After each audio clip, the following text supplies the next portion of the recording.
These are some of the finds from the medieval settlement of Keighton, which used to exist on the university campus, nowadays buried underneath Keighton Hill. Keighton as a settlement is first mentioned in 1106 in part of the foundation charter for Lenton Priory. And we have other textual references to it in the period of 1386, 1387, when the village is recorded as having been in ruins. But archaeological campaigns from the 1940s up until 2006 have shown that the settlement was continuously occupied, probably from the 11th century right way up to the dissolution of the monasteries in the late 1530s.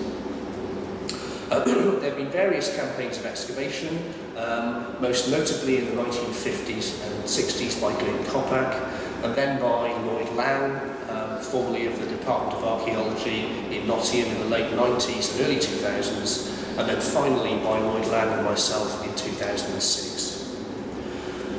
The settlement itself was no ordinary medieval village. It seems to have been the sort of artisan and craft working centre for Lenton Priory. So the two settlements are very closely linked. And the settlement at Keighton seems to have housed, in particular, a community of potters and ironworkers for the abbey. We get a range of finds amongst the pottery finds, dating from primarily the 12th through to the 15th century, and the date clusters really towards the later 15th century. And we have from various sites under the Modern Biology Department and also on Keighton Hill, we have a range of these pottery waster vessels. They're basically vessels which didn't fire properly and distorted during the pottery firing process. And we have large numbers of these storage vessels, primarily from the 14th and 15th centuries, which indicate a large-scale pottery manufacture for the western part of Nottingham.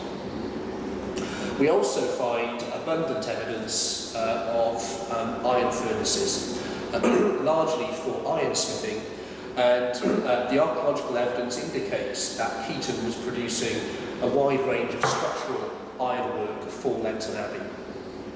We also know that the potters, in addition to having produced these rather coarse storage jars, also produced a much finer range of tiles for the interior of churches and monastic buildings in particular. And we have two of these manufactured at Keighton on display here today.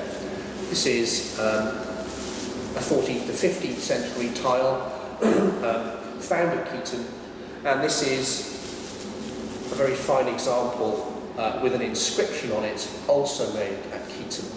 Now, this tile has been subject to analysis by Dr. Edward Faber from the Department of Archaeology, which, in addition to working on the inscription of the tile, also looked at its chemical composition.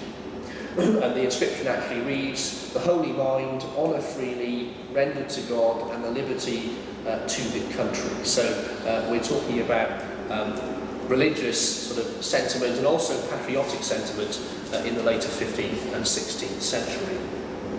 In terms of the evidence for aspects of exchange and trade on site, the 2006 excavations uncovered this tiny silver farthing of Edward I, minted in the 1290s, and this is the only coin to have been recovered from the site. From the excavations, it would appear that the settlement is abandoned in the 1530s, very much echoing the demise of Lenton Priory in the dissolution. The actual housing and craft working zones of the settlement actually run along the base of Keighton Hill, mostly behind the bus stops taking students to different campuses. We know from the 2006 excavations that the houses along that road, which must be of some antiquity, seem to date from the mid to late 12th century onwards. And finally, the site of Keighton was largely covered in the 19th and 20th centuries during landscaping for the construction of the university.